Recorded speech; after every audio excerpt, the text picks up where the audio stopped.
Have you ever wondered how a man who held the world in his palm ended up crawling in the dirt like a wounded beast? How does a mind that engineered the wonders of the world suddenly vanish, replaced by the primal instincts of a creature of... This is not just a story of a fallen empire. It is the ultimate warning about the thin line between divine power and total madness. In the 6th century BC, the name Nebuchadnezzar II was a synonym for terror and absolute glory. He did not just inherit a kingdom, he forged an iron destiny. After crushing the Egyptian armies at Carchemish, he transformed Babylon into the golden heartbeat of the world. He was a master of war who leveled the walls of Jerusalem, shattered the pride of nations, and marched thousands into chains, turning kings into his footstools. His reach was infinite, and his treasury overflowed with the ransacked gold of a dozen fallen civilizations. Nebuchadnezzar's obsession was etched in stone and gold. He raised the Ishtar Gate, a blue fire fortress of golden dragons, and the Etemenanki, a tower built to pierce the floor of heaven. To defy the desert, he suspended the Hanging Gardens in midair, a gravity-defying paradise of emerald waterfalls. Under his hand, Babylon didn't just grow. It became a miracle that the world still whispers about today. Nebuchadnezzar was no longer just a man. He was a living god. His word could erase a city from the map. His breath could ignite a war. As he stood atop the highest ivory balcony of his palace, looking down at the sprawling, glittering metropolis he believed he had created by his own hand, his pride reached a fever pitch. He believed he was the architect of eternity, but as he looked down, a dark shadow was already shifting in the gardens below, a divine judgment that would soon strip him of his crown, his sanity, and his very soul. The nightmare did not come with a scream. It began in the suffocating silence of the king's private chambers. Nebuchadnezzar, a man who feared no mortal army, found himself paralyzed by a vision that felt like a cosmic death sentence. He saw a tree of impossible height standing at the center of the world, its branches providing a home for every bird, and its fruit feeding every nation. It was a masterpiece of nature, much like his empire. But then, a holy one descended from the stars. The command was brutal. Hew down the tree, cut off its branches, scatter its fruit, but leave the stump in the earth bound with iron and bronze, wet with the dew of heaven. The king woke up drenched in cold sweat. Only the prophet Daniel had the courage to speak the truth. The tree is you, great king. Your greatness has grown until it reaches heaven. But the stump means you will be stripped of your mind.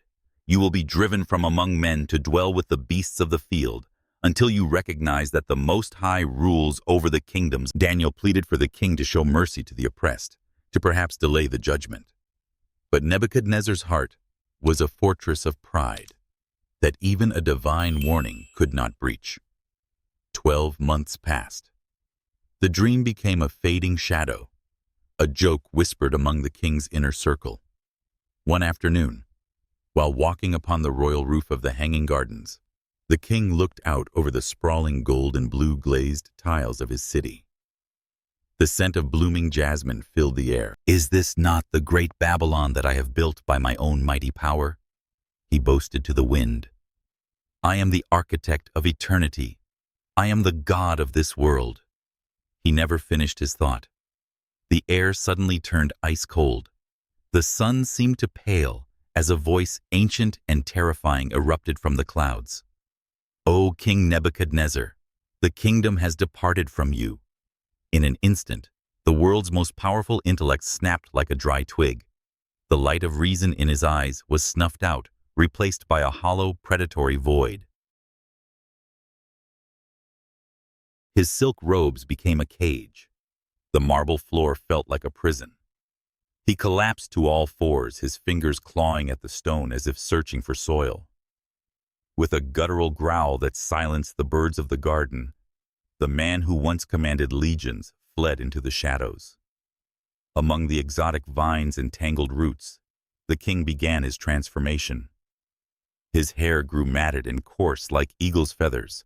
His nails curved into iron-hard talons. The master of the world was gone, replaced by a creature of the mud destined to graze like an ox. The Hanging Gardens of Babylon, once a testament to human genius and a paradise of order, had transformed into a sprawling emerald nightmare. Adad, the head gardener, who had spent his life pruning roses for the king's pleasure, was now the keeper of a secret so heavy it threatened to crush his soul. From the safety of the heavy ivy curtains, he watched the world's most powerful man unravel in the most primal way imaginable. He saw the man who once reclined on ivory couches and wore the finest purple silks of the East, now huddling like a stray dog. The king's skin, once soft from expensive oils and milk baths, had grown thick, cracked, and scarred by the thorns of his own creation. It was no longer the skin of a man. It was a rough, weathered hide caked with the dark filth of the Babylonian earth. But the physical decay was only the beginning of the horror. Adad's heart would hammer against his ribs as he watched the king's hair, once perfumed and braided with gold thread, mat into stiff, oily clumps. It resembled the dark, jagged feathers of a scavenger bird. And then there were the hands. The very fingers that had signed the death warrants of entire civilizations and commanded the construction of the great ziggurat were now blackened, curved talons. They were no longer meant for holding a scepter, but for clawing at the frozen soil in search of roots. The most bone-chilling sight, however, was the hunger. Adad watched with tear-filled eyes as the monarch whose royal tables had once groaned under the weight of delicacies from 100 conquered nations knelt. There was no speech left in him. The eloquent voice that once swayed the hearts of generals was gone. In its place was a low, mournful lowing that echoed through the brick-lined canals at midnight. It was a sound so desolate, so devoid of humanity, that it made the hardened palace guards pray to gods they had long forgotten. Adad secretly brought water in a clay bowl to the creature, but he was met only with a hollow golden stare, the wide, unblinking gaze of a beast that had completely forgotten it ever possessed a name, a throne, or a soul. But the silence of the garden was about to be shattered. As the weeks turned into months, a poisonous rumor began to seep through the palace walls like a slow-moving plague. The high priests who felt their influence waning, and the ambitious generals who saw an empty throne as a golden opportunity, grew suspicious of the forbidden zone Adad guarded so fiercely. They whispered in the dark corners of the court about a demon lurking in the shadows, a cursed creature that allegedly wore the king's signet ring on its clawed hand.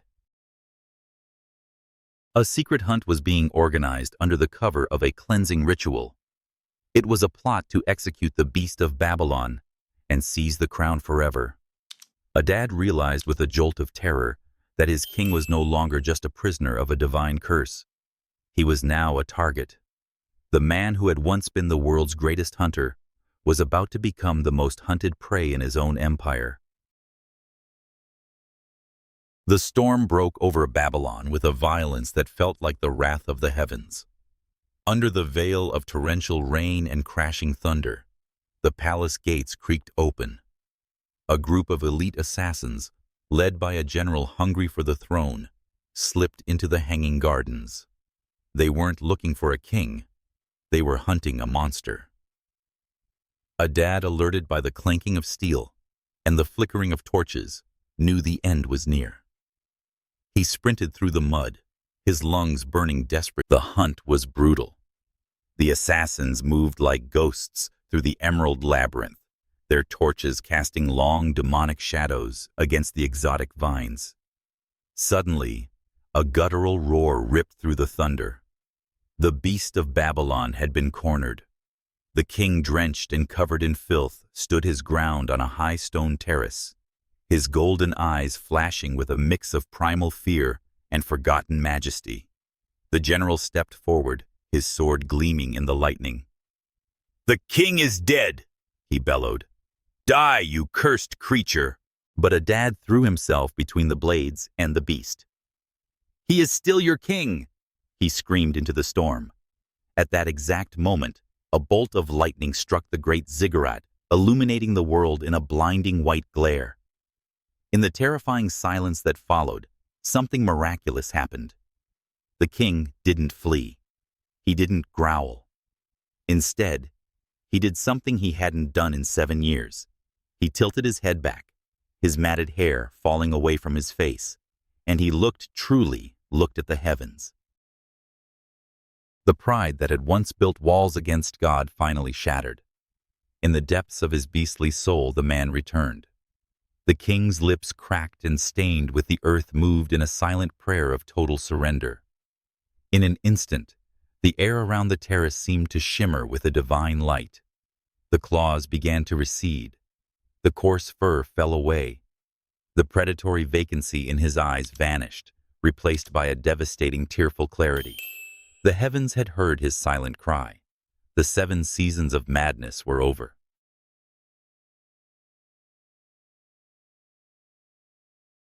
Before the stunned assassins could strike, a man clothed in nothing but humility stood where the beast had been. Nebuchadnezzar had returned not as a god-king, but as a servant of the Most High. As the lightning faded, a heavy, holy silence fell over the gardens.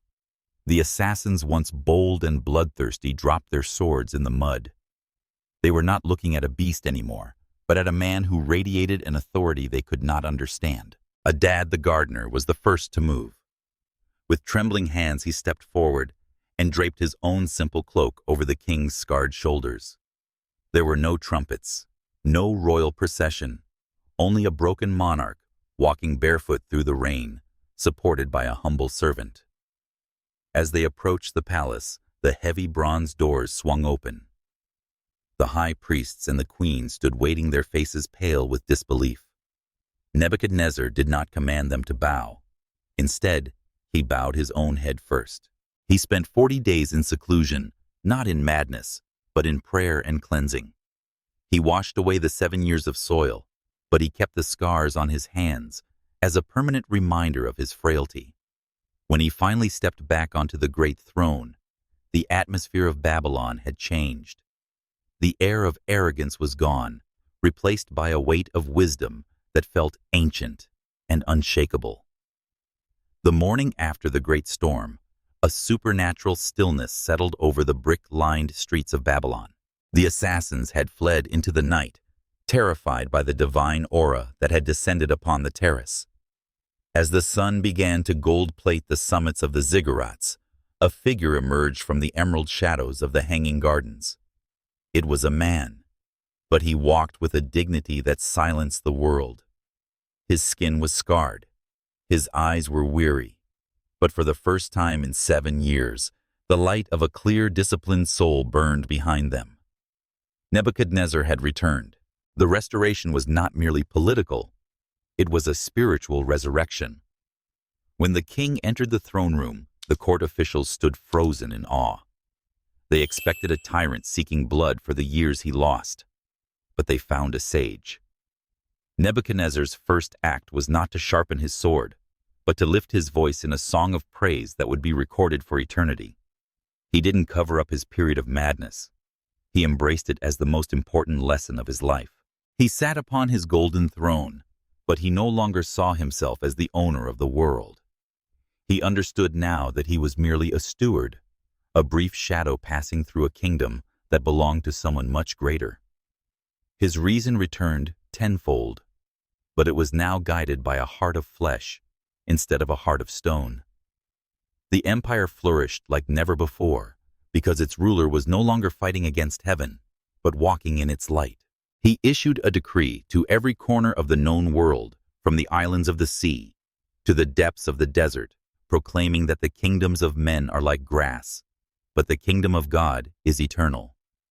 He admitted to all his subjects, I, Nebuchadnezzar, praise and exalt and glorify the King of heaven, because everything he does is right, and all his ways are just. And those who walk in pride, he is able to humble.